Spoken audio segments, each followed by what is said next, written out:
প্রাকৃতিক দুর্যোগ সম্পর্কে ইসলাম কি বলে, ইসলামের বিধান কি, প্রাকৃতিক দুর্যোগ সম্পর্কে ইসলামের ধারণাটা কি। প্রাকৃতিক দুর্যোগ কাকে বলে? প্রাকৃতিক দুর্যোগ হচ্ছে স্বাভাবিক নিয়মের তুলনায় যেই ঘটনাগুলো ঘটে সেটাকেই প্রাকৃতিক দুর্যোগ বলা হয়।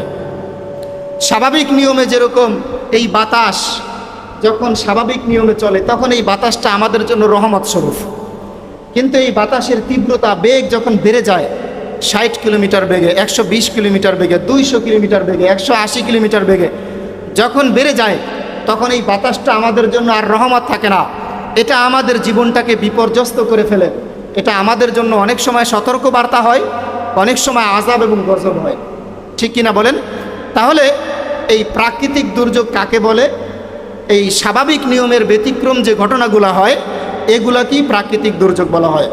প্রাকৃতিক দুর্যোগ কয়েকটা নমুনা দেখেন। কোভিড-19 করোনা ভাইরাস, এই করোনা ভাইরাস স্বাভাবিক নিয়মের একটু ব্যতিক্রম ছিল, এজন্য এটা ছিল প্রাকৃতিক দুর্যোগ। করোনা ভাইরাস যে ব্যক্তি আবিষ্কার করেছিলেন চীনের একজন ডাক্তার, সেই ডাক্তারও করোনা ভাইরাসে আক্রান্ত হয়ে মারা গিয়েছিলেন। তারপরে ডেঙ্গু কিন্তু কোভিড-19 আগে ডেঙ্গু ছিল একটা মহামারী আকার ধারণ করেছিল, এটার কোনো চিকিৎসা ছিল না, এটাও একটা প্রাকৃতিক দুর্যোগ।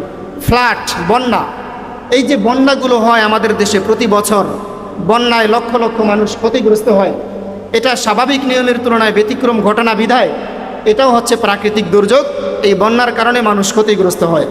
তারপর আছে সাইক্লোন, ঘূর্ণিঝড় তো আরও বিপজ্জনক। সুনামি, নাম হচ্ছে সুনামি, নামটা খুব চমৎকার, কিন্তু এর চরিত্র, এর চেহারাটা বড় ভয়ঙ্কর। সুনামি যেই দেশে হয় ওই দেশের অস্তিত্বটাই বিলীন হয়ে যায়, মানে এমন ক্ষতিগ্রস্ত হয়। তাহলে এটা সুনামি না, এটা হচ্ছে বিধ্বংসী একটা আচরণ হয়।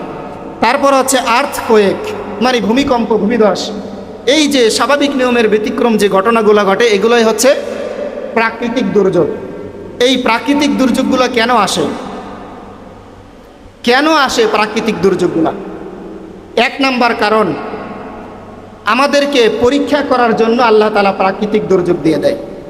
আমরা কখনোই ধারণা করব না যে প্রাকৃতিক দুর্যোগ সব সময়ই আল্লাহ তাআলার গজব, এটা আমরা ধারণা করব না, এবং এটা আমরা বলবোও না যে অমুকের উপরে আল্লাহ তাআলার গজব পড়েছে। কারণ কি? কেন আপনি বলবেন? আপনার উপরে কি আল্লাহ তাআলা ওহী নাজিল করছেন? অমুক ব্যক্তি গুনাহ করেছে, গুনার কারণে ধ্বংস হয়েছে, এখন তার উপরে আল্লাহ তাআলা শাস্তি এসেছে, আল্লাহ পাক তাকে পাকড়াও করেছে, কিন্তু আপনি কখনোই বলতে পারবেন না যে এটা নিশ্চিতভাবে আল্লাহ তাআলার গজব। কারণ কি জানেন? কারণ হচ্ছে আপনার কাছে তো ওহী আসে নাই যে এটা আল্লাহ তাআলার গজব, এটা তো আল্লাহ তাআলার পক্ষ থেকে তার জন্য একটা সতর্ক বার্তাও হতে পারে, ঠিক কিনা? তাহলে সব সময় এই প্রাকৃতিক দুর্যোগগুলো আল্লাহ তাআলার গজব না, কোনো সময় এটা সতর্ক বার্তাও হতে পারে। আর বলতে পারেন যে আদ জাতির উপর, সামুদ জাতির উপরে, নূহ আলাইহিস সালামের এই উম্মতদের উপরে আল্লাহ তাআলা যে বিপদগুলো দিয়েছিলেন এইগুলো তো ছিল গজব। হ্যাঁ, এগুলো গজব ছিল, এটা ছিল আমাদের সামনে একেবারে আয়নার মতন পরিষ্কার। কারণ কি? আল্লাহ পাক রব্বুল আলামিন কোরআনুল কারীমের মধ্যে এই বিষয়গুলো সম্পর্কে আমাদেরকে স্পষ্টভাবে বার্তা দিয়ে জানিয়ে দিয়েছেন, ঠিক না? এই কারণে আমরা নিশ্চিতভাবে বলতে পারি যে ওগুলো ছিল আল্লাহ তাআলার গজব। কিন্তু বর্তমান সময়ে যেহেতু ওহীর দরজা বন্ধ, সুতরাং সমস্ত গজবগুলোকে আমরা গজব বলবো না, কোনো সময় এই গজবগুলো আল্লাহ তাআলার পরীক্ষাও হতে পারে। তাহলে আমরা বলতেছিলাম যে প্রাকৃতিক দুর্যোগ কেন আসে? এক নাম্বার কারণ, প্রাকৃতিক দুর্যোগ অনেক সময় আসে আল্লাহ তাআলার পরীক্ষা হিসাবে আসে। সূরাতুল বাকারার মধ্যে আল্লাহ পাক রব্বুল আলামিন বলেন, ওয়ালানাবলুওয়ান্নাকুম বিশাইইম মিনাল খাউফি ওয়াল জু', আমি অনেক সময় অবশ্যই তোমাদেরকে পরীক্ষা করব। ওয়ালানাবলুওয়ান্নাকুম, আমি অবশ্যই তোমাদেরকে পরীক্ষা করব, বিশাইইম মিনাল খাউফি ওয়াল জু', কিছুটা ভয় ভীতির মাধ্যমে তোমাদেরকে পরীক্ষা করব। তাহলে আল্লাহ তাআলার পক্ষ থেকে এই যে ঘূর্ণিঝড়, সাইক্লোন, বন্যা আসে, এগুলা অনেক সময় আমাদেরকে ভয় ভীতি প্রদর্শনের জন্য আল্লাহ তাআলার পক্ষ থেকে পরীক্ষা আসতে পারে। এরপরে আল্লাহ পাক রব্বুল আলামিন বলেছেন, বিশাইইম মিনাল খাউফি ওয়াল জু', কিছুটা ভয় ভীতির মাধ্যমে তোমাদেরকে পরীক্ষা করব। ওয়া নাকসিম মিনাল আমওয়াল, এবং তোমাদের এই যে সম্পদের ক্ষতির মাধ্যমে আমি তোমাদেরকে পরীক্ষা করব। তারপরে হচ্ছে ওয়াল জু', এবং তোমাদেরকে ক্ষুধার মাধ্যমে, অনেক সময় তোমাদেরকে অভাবের কারণে ক্ষুধা দিব, এই ক্ষুধার মাধ্যমে তোমাদেরকে ঈমানটাকে আমি পরীক্ষা করব। ওয়া নাকসিম মিনাল আমওয়াল, এবং তোমাদের সম্পদের ক্ষতির মাধ্যমে আমি তোমাদেরকে পরীক্ষা করব। ওয়াল আনফুস, তোমাদের অনেক নিকটাত্মীয়দেরকে আমি নিয়ে নিব, বাপের সামনে থেকে সন্তানকে কেড়ে নিব, সন্তানের সামনে থেকে বাপকে কেড়ে নিব, মায়ের সামনে থেকে সন্তানকে কেড়ে নিব। এই যে মিনাল ওয়াল আনফুস, তোমাদের জীবনের মাধ্যমে, তোমাদের জীবনের উপরে আমি পরীক্ষা নিব, তোমাদের জীবনের ক্ষতিগ্রস্তের মাধ্যমে অনেক সময় বিপদ দিয়ে তোমাদের জীবনটাকে বিপর্যস্ত করব। অনেক সময় আমি তোমাদেরকে এমন বিপদ দিব, বিপদের কারণে তোমার হাত ভেঙে যাবে, পাও ভেঙে যাবে, তোমার জীবনের উপরে অনেক বিপদ আসবে। এই বিপদের মাধ্যমে আমি তোমাদেরকে পরীক্ষা করব। যেমন দেখেন আইয়ুব আলাইহিস সালাতু ওয়াস সালামকে আল্লাহ পাক রব্বুল আলামিন একটা সময় অনেক সম্পদ দিয়েছিলেন। সম্পদ দেওয়ার পরে শয়তান বলেছিল, আল্লাহ আপনি তো আইয়ুবকে অনেক সম্পদ দিয়েছেন, যার কারণে এই আইয়ুব আপনার নামটা সারাক্ষণ আপনাকে স্মরণ করে, আপনার নামের জিকির করে। আল্লাহ পাক রব্বুল আলামিন বললেন, না না, এই আইয়ুবকে যদি আমি বিপদ দেই, এই আইয়ুবের উপরে আমি যদি কখনো বিপদ দেই, তাহলে এই আইয়ুব তখনও আমি রব্বুল আলামিনের নাম কখনো ভুলবে না। তাহলে মুমিন কখনো বিপদে পড়ে আল্লাহ তাআলাকে ভুলে যায় না, এই কথাটাই আল্লাহ পাক রব্বুল আলামিন বলছেন। ওয়ানাকসিম মিনাল আমওয়াল, অনেক সময় তোমাদের জীবনের উপরে আমি বিপদ দিব, বিপদ দেওয়ার পরেও আমি তোমাদেরকে পরীক্ষা করব। এই যে বন্যা হয়েছে চট্টগ্রামে, এই বন্যার মাধ্যমে অনেক মা বোন মারা গিয়েছে, অনেক মানুষ মারা গিয়েছে, লাশটা পর্যন্ত দাফন করতে পারে নাই। এটা জীবনের উপরে আল্লাহ তাআলা পরীক্ষা নিয়েছেন কিনা বলেন? পরীক্ষা নিয়েছেন। এই জীবনের উপরে পরীক্ষা নেওয়ার পরেও যেই ব্যক্তি আল্লাহ তাআলার অস্তিত্বের উপরে যারা বিশ্বাস স্থাপন করবে, আল্লাহ তাআলার শক্তির উপরে, আল্লাহ তাআলার ক্ষমতার উপরে যারা বিশ্বাস স্থাপন করবে, তাদের কি আল্লাহ তাআলা মুমিন বলেছেন। তারপরে ওয়াল আনফুসি ওয়াল ওয়ানাকসিম মিনাল আমওয়ালি ওয়াল আনফুসি ওয়াত তামারাত, তোমাদের ফসল ফলাদি, তোমাদের ব্যবসা বাণিজ্যের উপরে আমি বিপদ দিয়ে তোমাদেরকে পরীক্ষা করব। তাহলে এই আয়াতের মধ্যে আল্লাহ তাআলা বললেন মিনাল খাউফ, ভয় ভীতির মাধ্যমে, ওয়াল জু', ক্ষুধার মাধ্যমে, তারপরে ওয়ানাকসিম মিনাল আমওয়াল, সম্পদের ক্ষতির মাধ্যমে, ওয়াল আনফুস, জীবনের ক্ষতির মাধ্যমে, ওয়াস সামারাত, ফসল ফলাদির ক্ষতির মাধ্যমে আমি তোমাদেরকে পরীক্ষা নিব। তাহলে এই যে বন্যা এসেছে, এই বন্যাটা সর্বপ্রথম আমরা ধারণা করতে পারি যে এটা আল্লাহ তাআলার পক্ষ থেকে পরীক্ষা, পরীক্ষা হিসেবে আমাদের উপরে বন্যা আসতে পারে। 2 নাম্বার, কি কারণে আল্লাহ তাআলা এই বন্যা এবং প্রাকৃতিক দুর্যোগগুলা দিয়ে থাকেন? 2 নাম্বার, আল্লাহ পাকের শক্তির নিদর্শন আল্লাহ তাআলা আমাদের সামনে প্রকাশ করার জন্য অনেক সময় আল্লাহ তাআলা বন্যা দিতে পারেন। বিভিন্ন রকমের প্রাকৃতিক দুর্যোগ দিয়ে আল্লাহ তাআলা আমাদেরকে ভয়ভীতি প্রদর্শন করতে পারেন। যেমন আল্লাহ পাক রব্বুল আলামিন সূরাতুত তাগাবুন 11 নম্বর আয়াতের মধ্যে আল্লাহ তাআলা বলেন, মা আসাবা মিন মুসিবাতিন ইল্লা বিইজনিল্লাহ, আল্লাহ তাআলার নির্দেশ ছাড়া কোনো বিপদ আপতিত হয় না। তাহলে এই যে বন্যা এসেছে, কার হুকুমে এসেছে বলেন তো? আল্লাহ তাআলার হুকুমে। এই যে বন জঙ্গল যে পুড়ে যায়, দাবানল যে হয়, কার নির্দেশে আসে বলেন তো? হেলিকপ্টার দিয়ে পানি দিয়ে এই দাবানল নিভাইতে পারে? পারে না। আল্লাহ তাআলা যখন চায় তখন এই দাবানলগুলা নিভে যায়। তাহলে আল্লাহ তাআলা বন্যা দিয়েছেন, আবার নিবে নেও আল্লাহ তাআলা। তাহলে এটা ছিল আল্লাহ পাকের হুকুম। এটার মাধ্যমে আল্লাহ তাআলা মুমিনদেরকে পরীক্ষা করতে চান যে বিপদে পড়ার পরেও তোমরা আমাকে স্মরণ করো কিনা, এটা দেখতে চান আল্লাহ তাআলা। তারপরে 3 নাম্বার, ভীতি প্রদর্শনের জন্য আল্লাহ তাআলা অনেক সময় আমাদের উপরে বিপদ আপদ দিয়ে থাকেন, প্রাকৃতিক দুর্যোগ দিয়ে থাকেন। যেমন আল্লাহ পাক রব্বুল আলামিন কোরআনুল কারীমের মধ্যে বলেন, ওয়া মা নুরসিলু বিল আয়াতি ইল্লা তাখবীফা। আমি কেবলমাত্র শুধুমাত্র ভীতি প্রদর্শনের জন্য আমার নিদর্শনগুলো তোমাদের সামনে প্রকাশ করে থাকি। সর্বশক্তিমান একজন, তিনি কে? আল্লাহ তাআলা। এই যে দেখেন, বর্তমান বিশ্বটা ইনফরমেশন টেকনোলজির যুগ, তথ্য প্রযুক্তির যুগ। এই তথ্য প্রযুক্তির যুগে মানুষ অনেক কিছুই করতে পারে, কিন্তু চিন্তা করে দেখেন, আল্লাহ পাক রব্বুল আলামিন যখন প্রাকৃতিক দুর্যোগ দেয়, এই প্রাকৃতিক দুর্যোগটাকে মোকাবেলা করার শক্তি কোনো ইনফরমেশন টেকনোলজি, কোনো তথ্য প্রযুক্তির ক্ষমতা আছে বলেন তো? নাই। তাহলে আল্লাহ পাকের একটা হুকুমের সামনে আমরা গোটা বিশ্বজাহান দুর্বল, আমাদের কোনো ক্ষমতা নাই। আল্লাহ তাআলা ভীতি প্রদর্শনের জন্য এই বন্যা দিয়ে থাকেন, এই প্রাকৃতিক দুর্যোগ দিয়ে থাকেন। কিসের ভীতি? যে তোমরা তো অনেক অন্যায় করতেছো, জুলুম করতেছো, নিজেদের উপরে অনেক গুনাহ করতেছো। হে বান্দা, সতর্ক হও, আমি রব্বুল আলামিন কিন্তু জীবিত আছি, আমার ক্ষমতা কিন্তু আছে তোমাদেরকে ওই যে লূত আলাইহিস সালামের গোত্রের মতন একেবারে মাটিটা, পাহাড়টাকে উল্টে দিয়ে আমি তোমাদেরকে ধ্বংস করে দিতে পারি। কিন্তু আমি রব্বুল আলামিন তোমাদের সকল পাপের জন্য, সকল গুনাহের জন্য তোমাদেরকে বিপদ আপদ দেই না। যেমন আল্লাহ পাক রব্বুল আলামিন কোরআনুল কারীমের আরেকটি আয়াতের মধ্যে বলেন, যাহারাল ফাসাদু ফিল বাররি ওয়াল বাহরি বিমা কাসাবাত আইদিন নাস লিয়ুযীকাহুম বা'দাল্লাযী আমিলু লাআল্লাহুম ইয়ারজিউন। জলে এবং স্থলে, এই যে পানির মধ্যে অথবা স্থলভাগে তোমাদের উপরে যত রকমের বিপদ আপদ বালা মুসিবত আসে, এই বিমা কাসাবাত আইদিন নাস, এই সকল বিপদ এবং মুসিবত এগুলো হচ্ছে তোমাদের হাতের কামাই করা সম্পদ।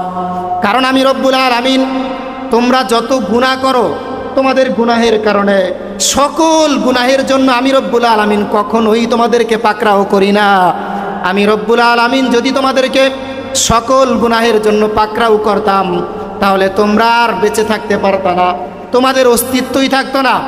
আমি রব্বুল আলামিন শুধুমাত্র তোমরা যখন সীমালঙ্ঘন করে ফেলো, পাপ করতে করতে তোমরা যখন সীমালঙ্ঘন করে ফেলো, তখন আমি শুধুমাত্র তোমাদেরকে ভীতি প্রদর্শনের জন্য, সতর্ক করার জন্য বিভিন্ন সময় বিভিন্ন রকমের প্রাকৃতিক দুর্যোগ, আমার শক্তির নিদর্শন মাঝে মধ্যে আমি দুনিয়ার বুকে প্রকাশ করে থাকি। তাহলে এই যে বন্যা, তারপর ঘূর্ণিঝড়, সাইক্লোন, এগুলো হচ্ছে আল্লাহ পাকের শক্তির, কুদরতের একটা নিদর্শন মাত্র। আল্লাহ পাকের শক্তি যে আছে, এটা আমাদেরকে মনে করাইয়ে দেয়। যারা মুমিন, যারা চিন্তাশীল ব্যক্তি, তাদের জন্য এখানে অনেক চিন্তার বিষয় আছে। আর যারা গাফেল, যারা মুনাফিক, তারা চিন্তা করে এটা প্রাকৃতিক, ন্যাচারাল, তাদের ভিতরে ভয় আসে না। কিন্তু আল্লাহ পাক সত্য, আল্লাহ পাকের আযাব কিন্তু সত্য। তারপর বিপদ আপদ বালা মুসিবত আসে আমাদের পাপের কারণে। রাসূল করিম সাল্লাল্লাহু আলাইহি ওয়াসাল্লাম একটা হাদিসের মধ্যে বলেন, ইযা যাহারাতিজ জিনা ওয়ার রিবা ফি ক্বরিয়াতিন ফাকাদ আযিনু বিআযাবিল্লাহ। যখন কোনো সমাজের মধ্যে ব্যাপকভাবে জেনা ব্যভিচার, সুদ ঘুষ, অন্যায় জুলুম, অত্যাচার, অবিচার ছড়িয়ে পড়ে, তখন ওই সমাজের মানুষগুলা যেন আল্লাহ তাআলার আযাব এবং গজব আসার অপেক্ষায় থাকে। নবীজি বলেছেন, কে বলেছেন? নবীজি বলেছেন, জেনা ব্যভিচার, সুদ ঘুষ, অন্যায় জুলুম, অত্যাচার, এগুলো আমাদের সমাজে আস্তে আস্তে বাড়তেছে নাকি কমতেছে বলেন তো? বাড়তেছে। তাহলে আল্লাহর নবী আমাদেরকে সুসংবাদ দিয়েছেন। কি সুসংবাদ? যে তোমরা অপেক্ষা করো আল্লাহ পাকের আযাব এবং গজবের। তাহলে আমাদের উপরে যে বিপদ আপদ বালা মুসিবতগুলো আসে, এগুলা আমাদের পাপের কারণেই আসে। প্রাকৃতিক দুর্যোগ সম্পর্কে হাদিসের মধ্যে রাসূল করিম সাল্লাল্লাহু আলাইহি ওয়াসাল্লাম বলেন, মাই ইউরিদিল্লাহু বিহি খায়রান ইউসিব মিনহু। আল্লাহ তাআলা যার কল্যাণ চান, তাকে বিপদে আপদে লিপ্ত করেন। অনেক সময় আল্লাহ তাআলা আমাদের উপরে বিপদ আপদ দেন। আরে ভাই, যার বিন্দুমাত্র ঈমান আছে, আল্লাহ তাআলা কখনোই চায় না এই বান্দা জাহান্নামে যাক। তাহলে আল্লাহ তাআলা আমাদেরকে সব সময় চান আমরা জান্নাতে যাই। এজন্য আল্লাহ তাআলা আমাদের পাপ যখন সীমা লঙ্ঘন করে ফেলে, অত্যাধিক জুলুম অত্যাচার যখন আমরা করে ফেলি, তখন আল্লাহ তাআলা তখনও চায় এই বান্দাটা গুনাহ ছেড়ে দিক, গুনাহ ছেড়ে আবার নেকের পথে আসুক, জান্নাতের পথে আসুক। এজন্য আল্লাহর রাসূল সাল্লাল্লাহু আলাইহি ওয়াসাল্লাম বলেন, আল্লাহ তাআলা যার কল্যাণ চান তাকেই বিপদে আপদে মুসিবতে ফেলায়। একটু চিন্তা করে দেখেন, যখন মানুষ ভালো অবস্থানে থাকে তখন অধিকাংশ মানুষ আল্লাহ তাআলাকে ভুলে যায়, নামাজ রোজা করে না বা আল্লাহ তাআলাকে ডাকে না। ভালো অবস্থানে থাকা মানে তখন তার ব্যস্ততাও বেড়ে যায়, ব্যবসা বাণিজ্য বেড়ে যায়, টাকা পয়সা বেড়ে যায়, দুনিয়াবি চাপ বেড়ে যায়, আর তখন সে আল্লাহ তাআলাকেও ভুলে যায়। কিন্তু আইয়ুব আলাইহিস সালাতু ওয়াস সালাম জমানার শ্রেষ্ঠ ধনী মানুষ ছিলেন। তিনি কি আল্লাহ তাআলাকে বলেছিলেন? তার ব্যবসা বাণিজ্য ছিল, তিনি কি আল্লাহ তাআলাকে বলেছিলেন? তাহলে আপনি আমি কেন আল্লাহ তাআলাকে বলবো? যাকে আল্লাহ তাআলা যত বেশি নিয়ামত দিয়েছেন, যত বেশি সম্পদ দিয়েছেন, যত বেশি ইজ্জত দিয়েছেন, যত বেশি সম্মান দিয়েছেন, এই ব্যক্তি তো তত বেশি আল্লাহ তাআলাকে সিজদা করা দরকার, তত বেশি কৃতজ্ঞ থাকা দরকার।